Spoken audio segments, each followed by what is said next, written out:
Глава 5. Прибухала и катеричката. Най-накрая асансьора се приземи.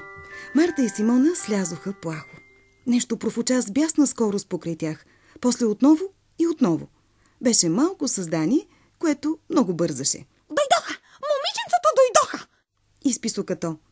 После се появи странно същество, което в книжките наричаха Чичо Бухал. Здравейте! Каза бавно той.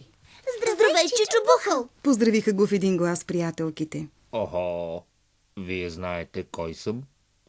Мислих си, че децата познават само компютърните герои. Когато се разхождаме с татко в зоопарка, често виждаме такива птици като теб, само че са в клетка. Каза Симона. Горките ми роднини, никой не е щастлив, ако не е свободен. Така е!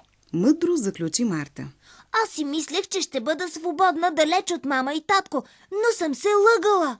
Сега много ми липсва дома. Трябва да извършите още добрини, преди да си отидете от тук. Къде сме всъщност? Страната на бялата птица. Каза катеричката.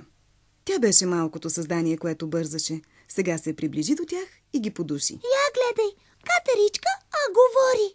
Всички животни говорим. А на вас хареса ли ви моя орехов кейк? Да. Ето коя била тайнствената ни приятелка. Какво да сторим ние в замяна? Предлагате помощта си? Колко би ми струвало това? Нищо естествено. Ти ни нахрани и искаме да ти се отблагодарим. Моля ви, спасете малкото ми катериче. Откакто ви видя в гората, желая да е като вас, истинско момиченце. И таз добра. Възкликна Марта. Значи ние сме виновни? Не, просто малкото ми глупаче си фантазира невъзможни неща. Сега то се е качило на върха на голямото дърво и не иска да слезе. Мисли си, че така ще стигне до цветната дъга, а ако мине под дъгата, ще се превърне в истинско момиченце. Симона, да се залавяме за работа. Отсече Марта. Едно катериче се нуждае от помощта ни. Трябва да му влеем малко разум. Без да мислят повече, децата започнаха да изкачват дървото. Ух, тук е доста страшничко. Промълви Симона. Дръж се здраво. Не гледай надолу и всичко ще бъде наред. Успокоя Марта. Ей, катериче, къде си? Тук съм.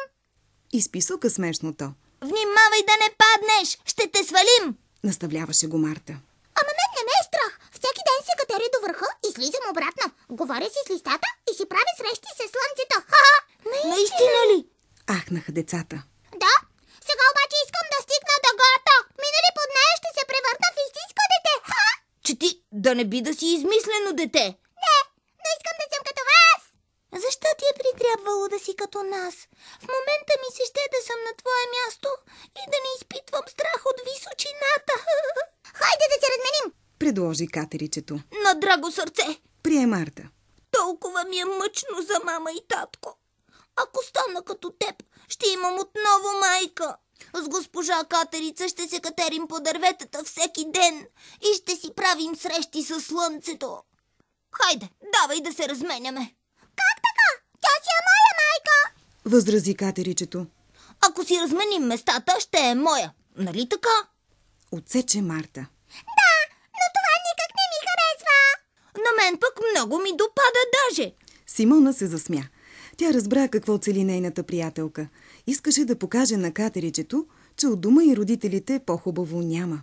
Малкото животинче започна да рони сълзи. Хей, не плачи! Всичко е наред. Отиди при майка си, тя те чака. Бързо слизам. Мама, ти си най-добрата майка на света.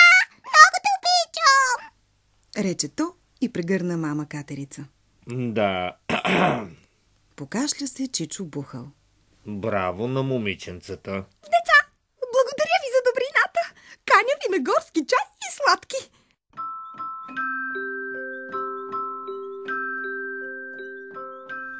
Малки читателю, пригърни и ти своята майка. Целуни я и кажи, че я обичаш. После Марта и Симона ще те чакат отново тук, в приказната страна на бялата птица. До скоро!